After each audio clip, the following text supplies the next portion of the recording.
বিশেষ করে আরেকটা কথা ছাত্রছাত্রীদের জন্য বলি, এই ম্যাথ সাবজেক্টটা অনেকের কাছেই কিন্তু কঠিন মনে হয়।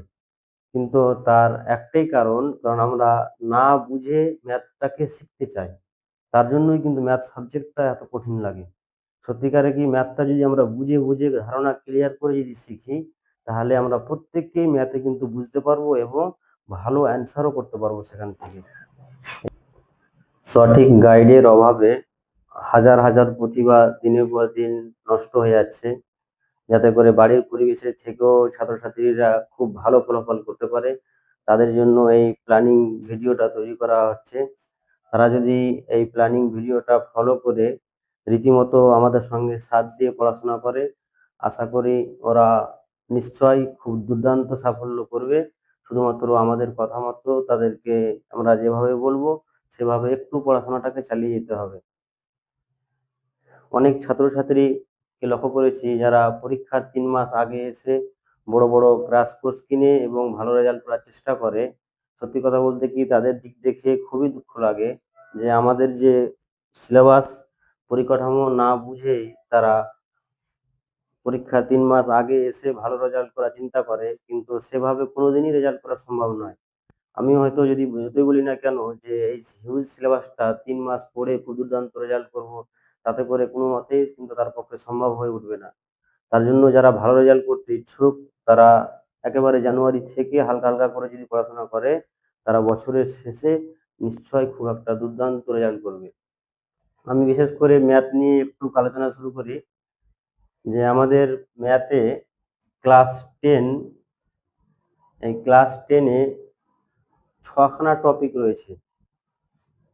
দেখো, দেখতে পাচ্ছ তোমরা বোর্ডে স্পষ্টভাবে দেখো। প্রথম টপিকটা হচ্ছে পাটিগণিত, তারপরে বীজগণিত, ত্রিকোণমিতি, রাশিবিজ্ঞান, পরিমিতি, জ্যামিতি, এভাবে ৬ খানা টপিকের উপর প্রায় ২৬ খানা চ্যাপ্টার রয়েছে। কোনটা চ্যাপ্টারে পাটিগণিতে ৩ খানা চ্যাপ্টার রয়েছে, বীজগণিতে ৪ টা চ্যাপ্টার রয়েছে, ত্রিকোণমিতিতে ৪ টা, রাশিবিজ্ঞানে ১ টা, পরিমিতিতে ৫ টা, জ্যামিতিতে রয়েছে ৯ টা। এই ২৬ টা চ্যাপ্টারের মধ্যে আবার কিছু চ্যাপ্টার বড় চ্যাপ্টার আছে যেগুলোতে আবার সাব পার্ট রয়েছে। যেমন ১ নম্বর চ্যাপ্টারের মধ্যে আবার ৫ টা পার্ট রয়েছে, আবার ২৬ নম্বর চ্যাপ্টারের মধ্যে ৪ টা পার্ট রয়েছে। এভাবে এই সিলেবাসটা যদি কেউ ভাবে আমি ৩ মাস শেষে পড়াশোনা করে ভালো রেজাল্ট গেইন করব, তার পক্ষে কিন্তু কোনো মতেই সম্ভব নয়। তার জন্য আমরা যে প্ল্যানিংটা বলছি সেভাবে যদি তোমরা একটু ফলো করো, তো বছরের শেষে দেখবে যে ভালো রেজাল্ট করাটা একেবারে ইজি ব্যাপার হয়ে যাবে তোমাদের কাছ থেকে। জানুয়ারি টু অক্টোবর ২০২৬ পর্যন্ত আমাদের যেটা প্ল্যানিং থাকছে, প্রায় যদি কোনো স্টুডেন্ট প্রথমত এই ১০টা মাস আমরা রাজ্য সরকারের যেটা টেক্সট বই আছে এই বইটাকে খুব সুন্দরভাবে সলভ করাবো।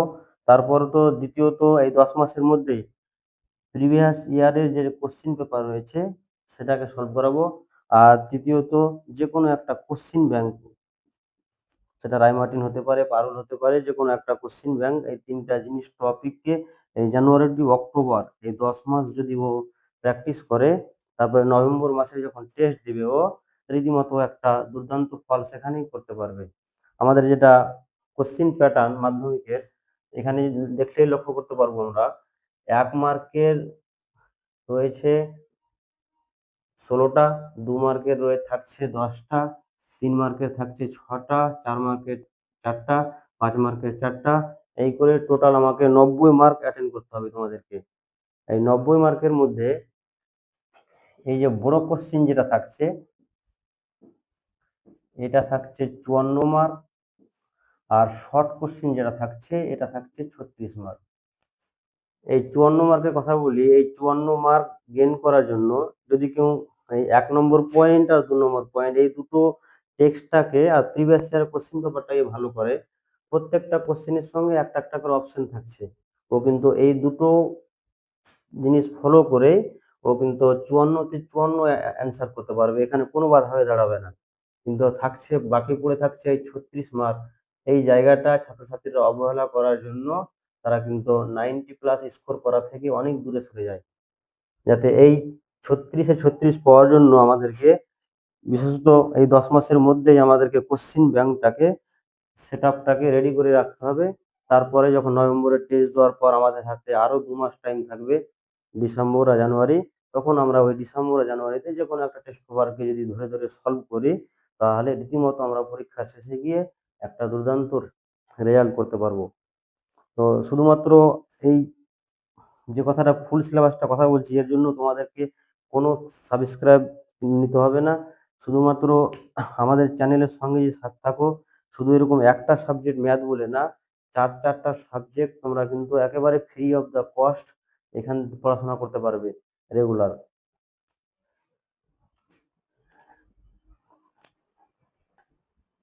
এই এসি লার্ন নাম্বার 1 চ্যানেলের থেকে আমরা কি শুধুমাত্র ম্যাথ না, আরো 3টা subject free of the cost তোমরা পড়তে পারবে। সেটা হচ্ছে একটা ম্যাথ, আর একটা হচ্ছে লাইফ সায়েন্স, ফিজিক্যাল সায়েন্স, আর হচ্ছে কি ইংলিশ। তোমাদেরকে যেটা সিলেবাস ডিসকাশন নিয়ে যে জায়গাটা আমি বললাম, আলোচনা করলাম ম্যাথের ক্ষেত্রে, যে আমাদেরকে শুরু থেকেই লক্ষ্য রাখতে হবে 100-তে 100 পাওয়ার জন্য, যে এই 36 মার্কটা যাতে আমরা কোনোভাবেও অবহেলা না করি। এই 36-এ 36 যদি আমরা টার্গেট ঠিকঠাক করতে পারি, তাহলে আমরা সারা বছর যে প্ল্যানিং বলা হচ্ছে, এই প্ল্যানিং মাফিক যদি আমরা পড়ি, তাহলে ঠিক বছরের শেষে গিয়ে একবারে দুর্দান্ত রেজাল্ট আমরা করতে পারবো। তো এই যে এই চ্যাপ্টারগুলো আমরা জানুয়ারি থেকে অক্টোবরের মধ্যে 26টা চ্যাপ্টার কিন্তু আমরা কভার করব সুন্দরভাবে। এটা কভার করার জন্য প্রথমত পাটিগণিতের 3খানা চ্যাপ্টার রয়েছে। 2 নম্বর চ্যাপ্টার আর 4 আর 6। এই 3খানা চ্যাপ্টার থেকে 12 মার্ক রয়েছে। এই 12টা মার্ক কিভাবে আমরা অর্জন করব, যাতে 12তে 12 পেতে পারি, তার জন্য এর পরের ভিডিওতে আমি কিন্তু পাটিগণিতের প্রথম চ্যাপ্টার একেবারে সরল সুদ কষা থেকে আরম্ভ করব। এই সরল সুদ কষা টপিকটা, যে কোনো অঙ্ক, শুধু সরল সুদ কষা বলে না, যে কোনো টপিক যদি আমরা ভালোভাবে শিখি, তাহলে সেখান থেকে যে কোনো ধরনের কোশ্চিন আসলে আমরা কিন্তু অ্যাটেন্ড করতে পারি। বিশেষ করে আরেকটা কথা ছাত্রছাত্রীদের জন্য বলি, এই ম্যাথ সাবজেক্টটা অনেকের কাছেই কিন্তু কঠিন মনে হয়। কিন্তু তার একটাই কারণ আমরা না বুঝে ম্যাথটাকে শিখতে চাই। তার জন্যই কিন্তু ম্যাথ সাবজেক্টটা এত কঠিন লাগে। সত্যিকারে কি ম্যাথটা যদি আমরা বুঝে, বুঝে ধারণা ক্লিয়ার করে যদি শিখি, তাহলে আমরা প্রত্যেককেই ম্যাথে কিন্তু বুঝতে পারবো এবং ভালো অ্যান্সারও করতে পারবো সেখান থেকে।